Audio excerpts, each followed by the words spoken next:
Okay, so this is a tutorial on the superior mesenteric artery.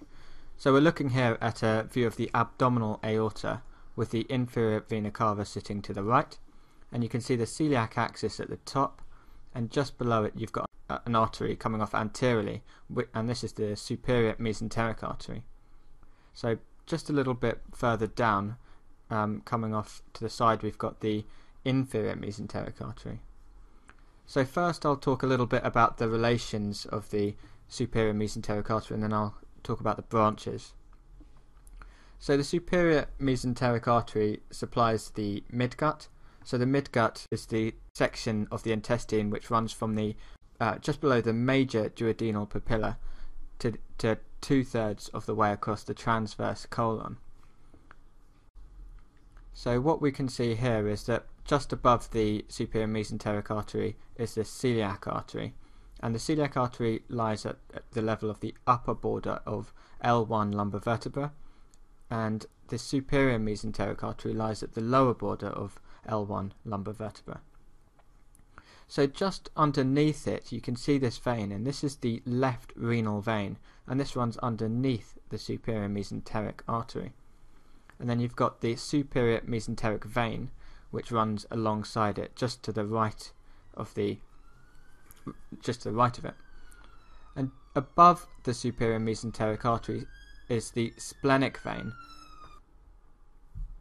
So the splenic vein is shown slightly out of place here. It should be shown a little bit further down because it crosses anteriorly in front of the superior mesenteric artery, just about here. So I've just brought some viscera in, and you can see the pancreas sitting on top of it. And again, this is shown slightly out of place. It should be shown a bit to the right of to the left of what it's shown here. So the neck of the pancreas actually sits anteriorly over the superior mesenteric artery. So also at the level of L1 you've got the renal arteries. So you can see these arteries coming off the side of the aorta, just a bit behind the superior mesenteric artery. And one thing to point out also is that the inferior part of the duodenum, so the duodenum has this C shape, and the inferior part of the duodenum actually passes underneath the superior mesenteric artery. So the first branch that comes off the superior mesenteric artery is the inferior pancreatico-duodenal artery, and this anastomoses with a branch of the gastroduodenal artery, which comes off the common hepatic artery of the celiac axis. So if you watch the tutorial on the celiac axis, then you'll see how these arteries anastomose. So the inferior pancreatico-duodenal artery is the first artery that branches off the superior mesenteric artery. So what I'm going to do now is I'm going to switch over to a diagram and show you the rest of the branches of the superior mesenteric artery. So we're looking here at a view of the superior mesenteric artery. So you've got the superior mesenteric vein running alongside it to the right, and you've got the pancreas sitting over on top of it. So you can see how these vessels emerge just under the sort of neck of the pancreas. So the first branch you can see here, just after the superior mesenteric artery comes out from underneath the pancreas, is the middle colic artery. I'll come back to talk about the middle colic artery in a moment, but first we'll look at the vessels that come off the left side of the SMA.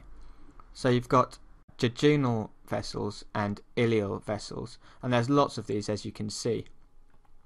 And what you'll notice is that there's these arches or arcades, which are anastomoses between these vessels. So the vessels join together to form these arches or arcades, and you can see that there's a few sort of levels of these arcades. So if you've watched my tutorial on the peritoneal cavity, you'll know that the small intestine is intraperitoneal. So the jejunal and the ileal vessels pass between the two sheets of the mesentery and supply the small intestine. So you've got these anastomoses forming these arcades, and you've got several of these arches, and just right at the end, distally, you've got these straight vessels which supply the surface of the small intestine. So these straight vessels are called vasa recta. So in Latin, vasa means vessels and recta means straight. So you've got vasa recta in the kidney, and it just means straight vessels. So the distal vessels are called vasa recta. So we've taken a look at the blood supply to the jejunum and the ileum, and next we'll move distally and take a look at the next branch of the superior mesenteric artery. So this is called the ileocholic artery, and this is the most distal branch of the SMA. And as you can see here, it has two branches. So the ileocholic branch splits into a superior branch and an inferior branch.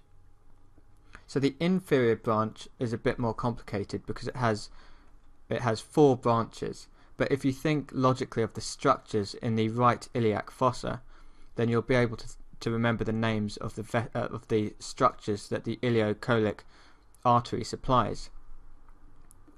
So the inferior branch has four branches. So what's in the right iliac fossa? You've got the distal ileum, so that's supplied by the ileal branch.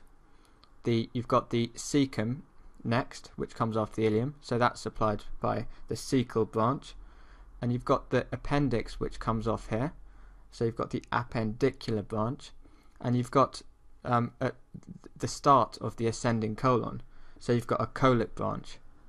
So the ileocholic artery has a superior branch which ascends and supplies the ascending colon, but the inferior branch has four branches which supply the distal ileum, the cecum, the appendix, and the start, the proximal ascending colon. So moving on to the ascending branch of the superior branch of the ileocholic artery, this supplies the ascending colon, and it anastomoses with a branch that comes off the next branch of the SMA.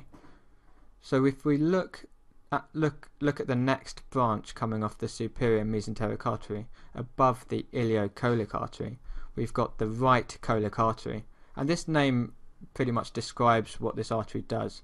So cholic refers to the colon, and right means it's on the right side. So the right side of the colon is the ascending colon. So the right cholic artery vascularizes the ascending colon, and again it's got two branches. So you've got a descending branch which anastomoses with the superior branch of the ileocholic artery, and you've got an ascending branch which ascends up and anastomoses with the artery above it, which I mentioned at the start. So the middle cholic artery has a branch which anastomoses with a branch from the right cholic artery. So it's fairly simple. You've got a branch which goes up, so it's ascending, and you've got a branch which goes down, so descending. So the right cholic artery supplies the ascending colon. So next we've got the middle cholic artery, which is which emerges on the SMA just after it passes through underneath the pancreas. And like the other two arteries, it splits into two branches, but these are left and right branches because they don't go up or down like the right cholic branches or the ileocholic branches. They go left and right, so they're called left and right branches.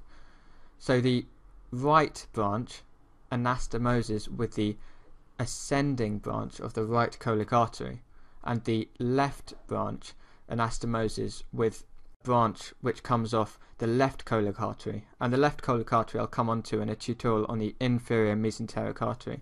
So the middle cholic artery supplies the proximal 2/3 of the transverse colon.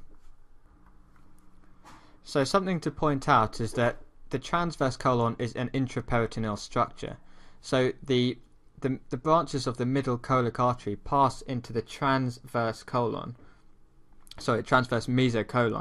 which wraps around the transverse colon and tethers it to the back to the posterior abdominal wall. The right cholic artery, however, supplies the ascending colon, which you will know is a retroperitoneal structure.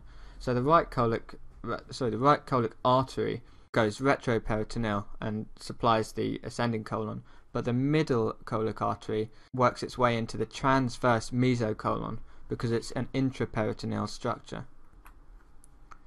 So I've talked a lot about how these different vessels anastomose. So you've got anastomoses between the right colic, the middle colic and the left colic artery, and these arteries form a margin around the rim of the large intestine. So these edges of the arcs of these anastomosing arteries are called the marginal artery. So you've got this artery which lines the margin of the large intestine, and it's called the marginal artery.